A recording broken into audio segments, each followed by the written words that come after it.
Con el presente video voy a tratar de hacer una síntesis de lo aprendido durante todo el módulo de sistemas complejos y epistemología de la ciencia.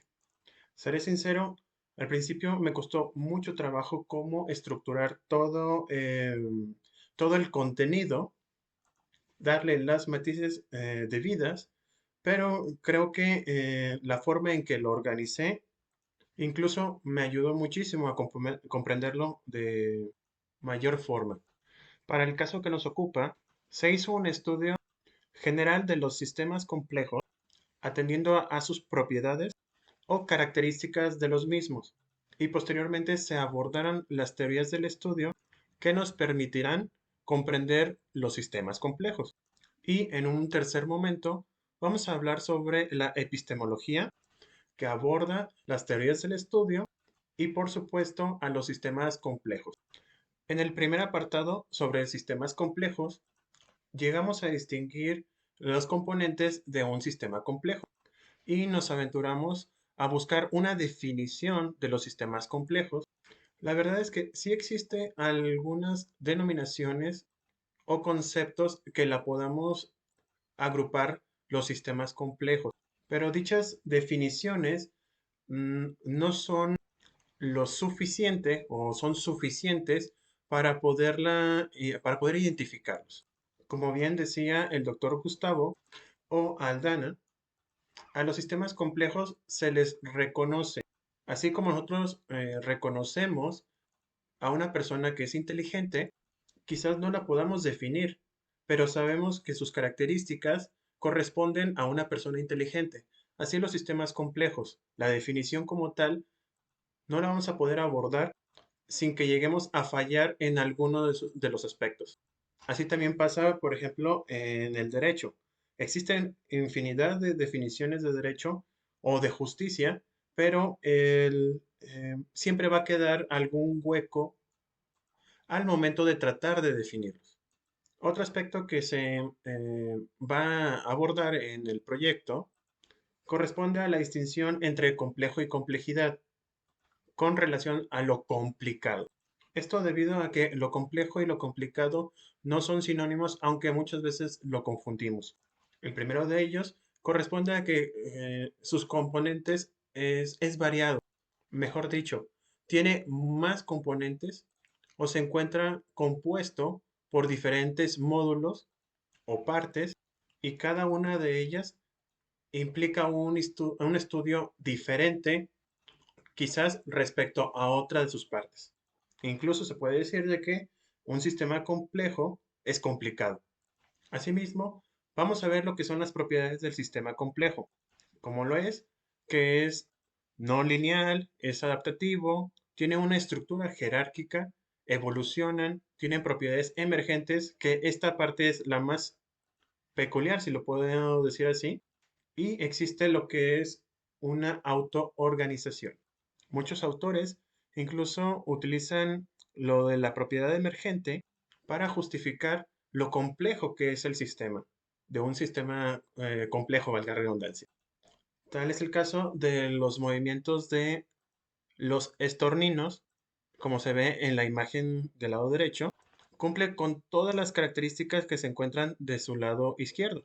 Si se fijan, no es lineal, si hay como una especie de adaptación entre las aves en el movimiento, y si se fijan, hay una autoorganización. Y para poder comprender todo esto, necesitamos métodos, teorías, en fin, una serie de reglas, una serie de herramientas que nos podamos allegar para poderlo comprender. Si nosotros tratamos de estudiar en sí lo que es un sistema complejo, simplemente no lo vamos a poder abordar del todo. Lo que se tiene que hacer es ir estudiando cada una de las partes de este sistema complejo para poder llegar a comprender su totalidad. Pero ¿cómo es que lo vamos a realizar? En el caso de nuestra materia, vimos varios pensamientos que a lo largo de la historia fueron utilizándose para poder comprender no solamente la forma de conocer a los seres, sino que empezamos a abordarlos de forma sistemática, de forma sistémica. Así, durante nuestro tema, bueno, nuestro módulo, abordamos lo que era el inductivismo, el empirismo, la falsici- perdón, la falsicionismo popperiano, las revoluciones científicas de Kuhn, el convencionalismo evolucionista de Tolmin, el anarquismo epistemológico de Feyerabend, los programas de investigación de Lakatos y la psicología de Gestalt. De todos estos métodos que se vieron, nos permitió estudiar la forma en que ha evolucionado el método de estudio, válgame la redundancia, durante los últimos 3 siglos. Es decir, se conoció cómo se conocen las cosas y me permitió comprender cómo ha evolucionado. En particular, yo me quedaría con la enseñanza de Popper, es decir, con el falsacionismo y las revoluciones científicas de Kuhn. Y me explico. Popper lo que trataba de hacer, y me corrige si me equivoco porque la verdad es que nunca los había estudiado, es el falsacionismo trataba de exprimir, por decirlo de una manera un poco burda, era exprimir las ciencias o las teorías que ya se habían dado por sentadas para que al final no hubiera una forma de refutarlas. Aquí ocurre a la inversa del principio pro-reo, es decir, siempre va a estar en duda la premisa de aquel que lo está sustentando. Y esto porque se ha visto a través de la historia de que las verdades que se conocen o que se tratan de conocer no siempre son las correctas. Y aquí lo concateno con las revoluciones científicas de Kuhn. Es decir, que a través de la ruptura de paradigmas hemos logrado evolucionar. No es lo mismo el pensamiento de la Edad Media, llámese oscurantismo, a la Ilustración o mejor aún, lo que se acaba de descubrir en el siglo pasado. Creo que todo esto es muy importante porque ha permitido el cambio de ideología del ser humano a través de la historia. Vamos evolucionando y vamos desarrollando más herramientas y más conocimiento sobre todo. Lo que conocíamos, vamos, ahorita se nos hace muy fácil lo que son las redes, el internet, cuando incluso hace 30 años era casi inimaginable que por ondas tendríamos internet y sobre todo a la velocidad a la que estamos trabajando. Quizás dentro de otros 20 años haya otra evolución, se rompan otros paradigmas y podamos dar un paso más hacia las verdades universales. Vamos, ninguna de las teorías que se encuentran aquí, ninguno de sus autores, si mi memoria no me falla, ninguno están vivos. Es decir, no llegaron a ver el cumplimiento de sus métodos y sin embargo, su aportación en definitiva ha ayudado al conocimiento humano. Asimismo, en el proyecto vamos a ver dos apartados más, lo que son la crisis de la epistemología en la ciencia, y es que actualmente los investigadores no hemos aplicado los métodos que anteriormente comentamos. Nos hemos llegado o nos hemos envuelto en un capullo latente y hemos llegado a la conclusión de que no necesitamos seguir buscando más conocimiento para conocer. También seré sincero en esto, uno como abogado, el hecho de que tenga una estructura normativa, que tenga un sistema jurídico ya plenamente estructurado, en donde cualquier queja va hacia un tribunal para que se haga lo que conocemos como justicia. La verdad es que no hemos ido más allá. Nos hemos estancado en este tipo de prácticas, por decirlo de una manera, y no hemos evolucionado. Por ejemplo, aquí en México, la, eh, no es hasta el año 2011 cuando hay una reestructura en el sistema de justicia implementando lo que son los tratados internacionales y las convenciones en las que ha firmado y ha ratificado México respecto a los derechos humanos. A partir de ahí, creo que comenzó una chispa de romper paradigmas para la aplicación de justicia. Sin embargo, no ha, ¿cómo le puedo decir? No ha funcionado del todo y ya llevamos 9 años tratando que nuestros jueces apliquen este tipo de sistemas. La verdad es que no lo pueden hacer mucho porque el artículo 133 de nuestra Constitución, si bien permite el control convencional para los jueces, la verdad es que no se les permite legalmente. No, la estructura de leyes no ha permitido que se desborde esa facultad para los jueces y puedan hacer este tipo de aplicaciones. Sería muy importante en lo particular y en lo que se vio durante todo este módulo, em, tuvieran esta información. La verdad es que es bastante interesante y dudo mucho que se haya estudiado el derecho con relación a estos métodos. Y fíjese, a través de este conocimiento puedo determinar que el sistema judicial en México es un sistema complejo, porque cumple con todas las propiedades de estos sistemas y sobre todo ha estado evolucionando. Quizás si, repito, si los juristas tuvieran este tipo de conocimiento, a lo mejor la evolución, en lugar de que nos haya tomado 50 años, por ejemplo, para reformar nuestro Código Civil, hubiera tardado muchísimo menos, quizás 5 años o mejorar muchísimo. Hemos estado estancados en materia de derecho. eh, estamos utilizando códigos o normas de 1887 de Porfirio Díaz y no hemos tratado o no hemos querido evolucionar precisamente por este tipo de ignorancia, yo lo puedo llamar así, o porque nos hemos estado estancando y, repito, por eso la crisis epistemológica en esta ciencia social que le llamamos derecho. También hay un apartado que es la crítica a los enfoques de la complejidad, en la cual es necesario fundamentar una ciencia políticamente orientada, en donde los valores ético-políticos sean una guía explícita del desarrollo de la investigación científica. Es decir, necesitamos, vamos, existen ya diferentes tipos de sociedades. No es así como hablábamos sobre conocimientos del siglo pasado, también la sociedad va evolucionando y requiere de nuevas estrategias, nuevas formas de conocimiento. Y el problema es de que no se está dando. No existe un enfoque de una complejidad, vamos, no hay enfoques sociales de conocimiento.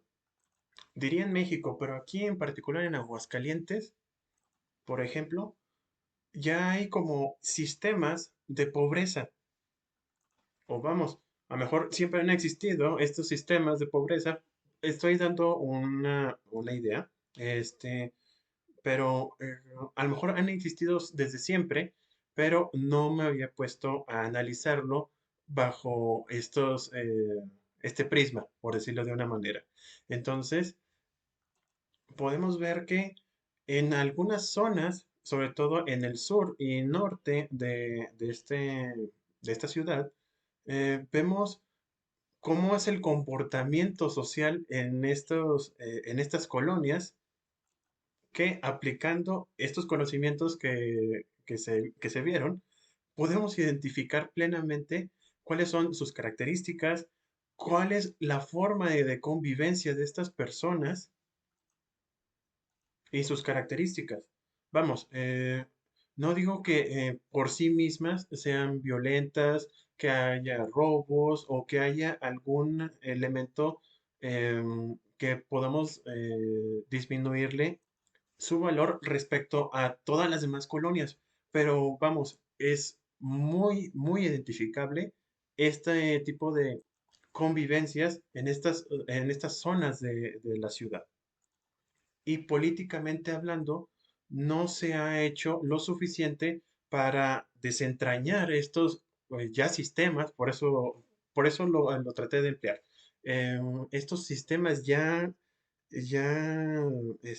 fijos, es que no sé cuál sería el término, puede ser arraigados, en donde no ha habido forma de desintegrarlo y, eh, y que ya no sean característicos este tipo de sociedades. Y todo ello porque no se ve desde un enfoque complejo, no se ve desde un sistema, vamos. Se trata de solucionar ciertos conflictos cuando la verdad es de que no se está tratando de disuadirlos, disolverlos, por decirlo de otra manera, y nos hemos enfocado en, en quitar síntomas.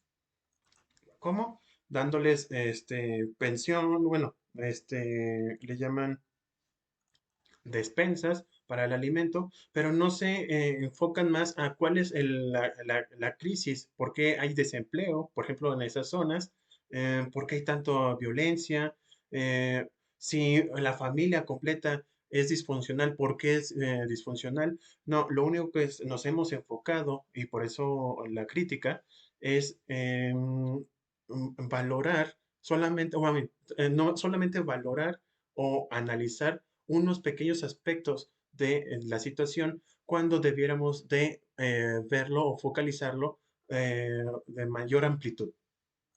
Por otra parte, vamos a ver lo que es el isomorfismo entre los enfoques epistemológicos y los de la complejidad.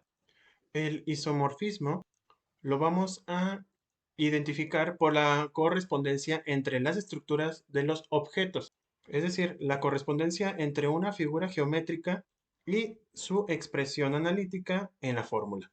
Aquí podríamos ver un ejemplo. Para ser más claros, las similitudes estructurales que presentan algunos hechos y fenómenos totalmente distintos, así como las ciencias que los estudian, los vamos a denominar isomorfismos. Isos igual y morfos forma.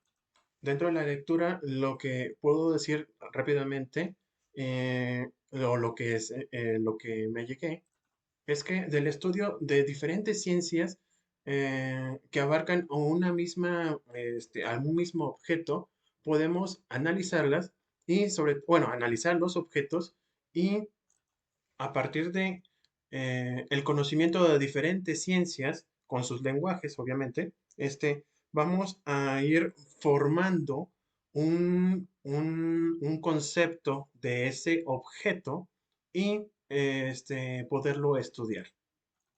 Las capas, por decirlo de una manera un poco burda, las capas de una sociedad las podemos ver entre la propia población o clases, o lo podemos ver servicios públicos, o podemos analizarlo respecto a su salud. Si se fijan, bueno, si se fija, este, la, eh, el estudio de diferentes ciencias a un mismo objeto lo que nos va a permitir es encontrar respuestas del mismo y poderlo comprender mejor. No es lo mismo la forma en que estudia, bueno, como decía ahí la lectura, la ecología que la biología al ser humano en este caso. Pero lo que sí podemos hacer es, de los estudios de la ecología y la biología, podemos comprenderlo un poquito, o no un poco más, y reconocer sus características. Sigue siendo lo mismo al sistema complejo. Como no lo podemos descubrir al 100%, lo que vamos a hacer es, a partir de sus partes, en algunas partes, porque no todas las podemos también estudiar, como es la propiedad emergente, vamos a irlo descomponiendo para poderlo ir analizando. Obviamente que aquí lo estamos visualizando a través de las ciencias, de la óptica científica. Y por último, dentro del proyecto, vamos a ver lo que son las teorías del sistema de Niklas Luhmann. De hecho, a él lo hubiera puesto eh, dentro de las formas de estudio del sistema complejo. Solo que lo puse en este orden porque así está establecido en las unidades. Según sus teorías, Luhmann, la comunicación es importantísima, es primordial y debe ser entendida como un elemento que le permite a la sociología enfocar adecuadamente el concepto de sociedad, en donde no lo constituyen los seres humanos, sino que sistemas y subsistemas que se comunican entre relaciones de manera constante de un sistema a otro. Aquí lo importante, repito, bueno, para Luhmann, es de que a partir de los códigos que se van a generar, bueno, primero se conforma una sociedad y esa conformación de una sociedad es porque tienen ciertas características similares, muy, o tienen más empatías. Ellos mismos van generando códigos de lenguaje o códigos para comunicarse entre ellos y a partir de ese entendimiento es como se van a ir generando los diversos sistemas. Se va haciendo más complejo y se va generando una capa, un sistema y luego se forma otro, pero conformado por con esta particularidad y lo vemos muy claro bueno, yo lo veo muy claro, perdón, con las normas.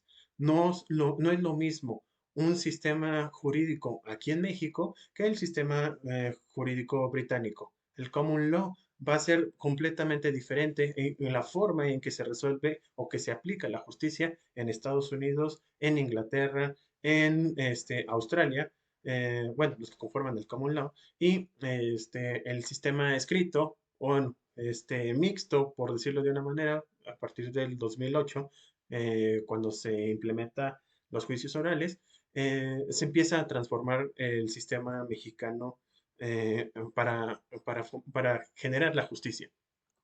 Bueno, ahí también tendremos un análisis bastante interesante.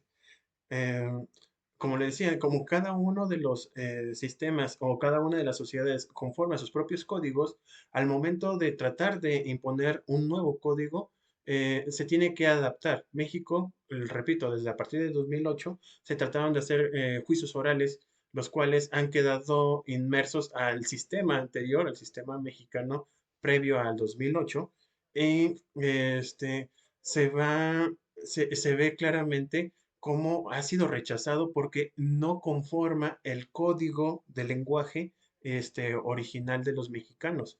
Los mexicanos, a partir de sus estructuras, empezamos a conformar estos sistemas y difícilmente vamos a permitir que un nuevo código llegue a implantarse.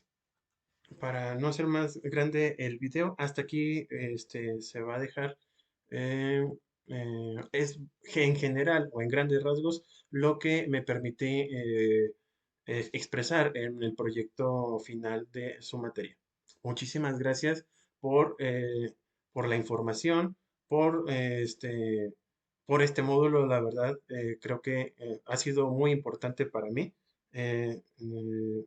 Me demostró o dio pauta a que descubriera varias situaciones que, repito, como abogado, creo que jamás hubiera entendido. Ah, Sería todo por el momento. Muchísimas gracias.